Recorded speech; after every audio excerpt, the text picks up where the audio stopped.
Hello and welcome back to Empire of the Sun. The last time we met, we had a big battle up here um, in the northern Burma and in the northern India.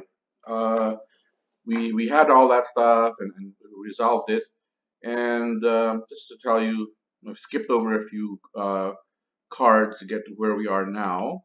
I played. It was his turn. Then I played a card. I played the Operation Forager card for the points. That was a 3 point card, and basically activated the Anzac for 4 activations. I figured I didn't have much to do in the north anyway, so in Burma. So I started to move my forces here in New Guinea, work my way up the coast in anticipation of going after Wewak. Okay, so I don't remember how many uh, progress of war I've had this turn. I think I'm already finished with Progress of War because oh yes, that's right. I remember now because I took Kwajalein and I took anyway talking the previous turn, and then I took Kwajalein earlier this turn. So that gives me all these Marshall Islands for free. So that takes care of all my Progress of the War, and so I just moved these guys up, getting ready to move into Wewak. Maybe next turn. I don't know. We'll see.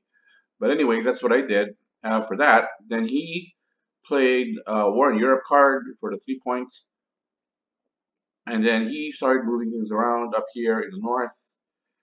He also accidentally overstacked his up here in Dhaka. He accidentally overstacked, and I didn't see it when I played. I played this card for the points because I can't play it for the event. It doesn't allow me to. So I played 2 points against the activated this guy. Went after this big stack here. Again, no air cover. Oh, well, it does have air cover, sorry. Um, just to try to trick his air units. And then I activated the American air unit and the SEAC air unit and the Indomitable. So that gives me 21 attack factors. This is +1 because it's 1943. So my intention was to try to go after his air units, try to remove his cover, as it were. And the first thing he did was he moved the Korean army back because I think I told him in his I told him in an offline conversation. I said, "Hey, you're overstacked in Dhaka," and so he moved his Korean army back. And so it was just this, and we went after it, and he rolled for intercept and he missed.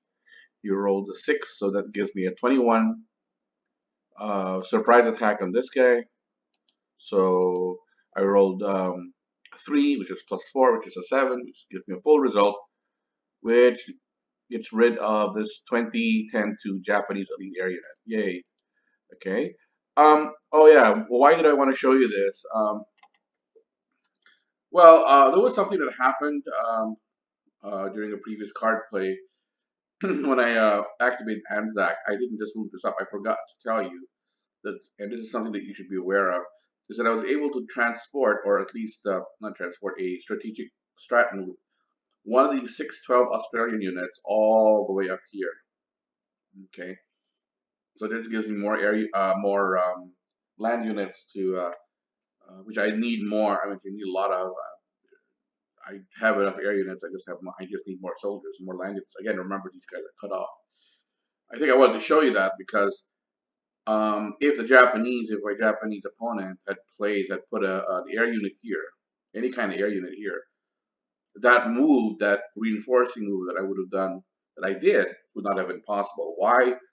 The Japanese air unit here would have created an uncontested Azoi here, which would cut the line of communication between Australia and India, and so I wouldn't have been able to do this. So I think the advice I would give at this point is if you're a Japanese player, don't forget to put a Japanese air unit here. That way, India and Australia are essentially cut off from one another. Um, you don't want to come to a point where you don't want to have the Allies be able to just move units from Australia to India and reinforce this position up here. Okay, that was something I wanted to show you guys. All right, so that's it. That was the battle right there. There's not a lot of excitement right now, and he's gonna try to take this hex, and I think a lot of our combats will be around this hex here. So next turn, let's see, just see you next turn, next card play. Um, let's see. Right now I have 4 cards. He has 4 cards, and I have 3 cards and the future offensive card. So right now we have an even card count. Okay. So and I have stuff in the FOQ he doesn't. All right. So all right. So see you in the next video. Thanks.